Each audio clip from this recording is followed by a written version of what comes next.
In this video, I want to talk about questions with sine squared theta and cos squared theta. So when you have a sine with a little 2 up above to the right, that's sine squared and then your angle, and cos squared of your angle. Now, to do this, I just want to explain what sine squared theta actually means.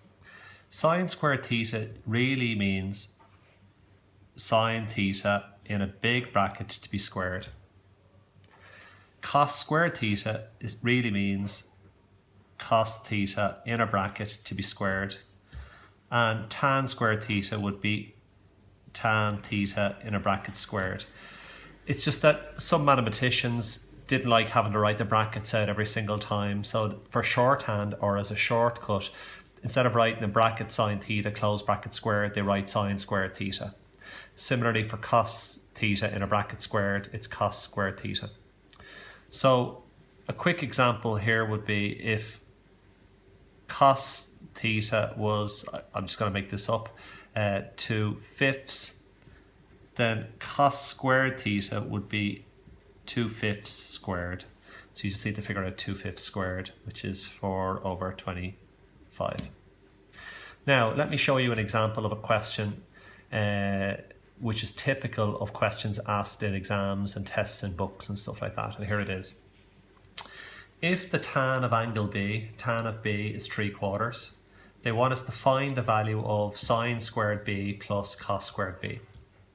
So they're giving us what tan B is equal to, but then they're asking us to work out what sine squared B plus cos squared B is. Now, to do a question like this, the first step is we have to find out what sine B is and what cos B is. Ignore the squares for a second. Let's just figure out what sine B and cos B is. Now, at the moment, the only clue we have is that tan B is 3/4. This is our clue.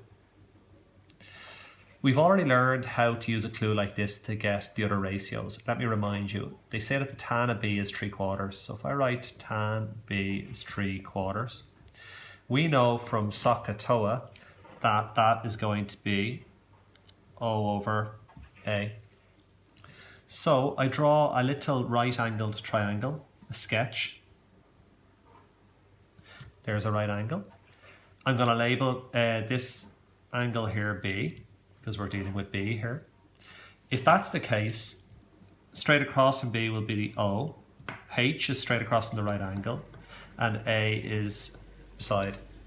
And I'm going to fill in the information. If we're saying O is 3, A is 4, and H is our mystery side that we don't know, I'm going to call it X. What we do next is we use Pythagoras' theorem to work out our X. So we're going to use Pythagoras' theorem. And Pythagoras' theorem says that H squared is always equal to O squared plus A squared. The most important side to have right is your H. Now in this particular example, the H happens to be our mystery letter, X squared. And my O is 3, so 3 squared. And my A squared is 4 squared. And I go a little bit further. 3 squared is 9, 4 squared is 16, 9 plus 16 is 25. And last but not least, X will be the square root of 25, which works out to be a nice number 5. So I go back to my picture now and I can update that this is 5.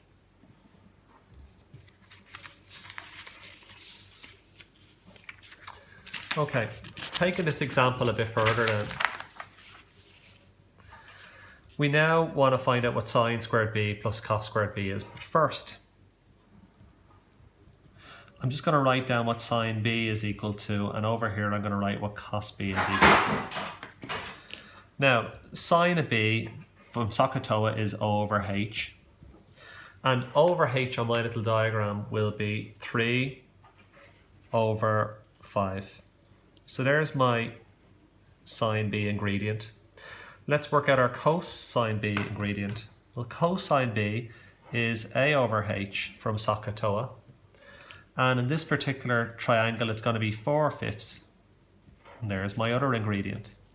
Now, last but not least, I want to find out what sine squared B plus cos squared B is. Now, this is the same thing as writing sine B in a bracket squared plus cos b in a bracket squared. But we already know what sine b is. Sine b is 3/5. So this becomes 3/5 in a bracket squared plus, and cos b is 4/5 in a bracket squared. And at this stage, we could work this out in a calculator, or we can do it bit by bit. If you want to do it bit by bit, to square a fraction, you square the top and square the bottom. So this is going to be 3 squared is 9 over 5 squared is 25. 4 squared is 16 and 5 squared is 25. And then we're allowed to add the fractions because they have a common denominator. And 9 plus 16 is 25. And 25 over 25 is 1. So the answer to the question is 1. There is another example of this in the book, and there's other questions very similar to it in the book as well. So check those out. Maybe look over this video a few times and see if you can do it. There's a lot of different skills going on. There's Pythagoras' Theorem, using a triangle. There's writing sine b and cos b down, and then there's squaring and adding together.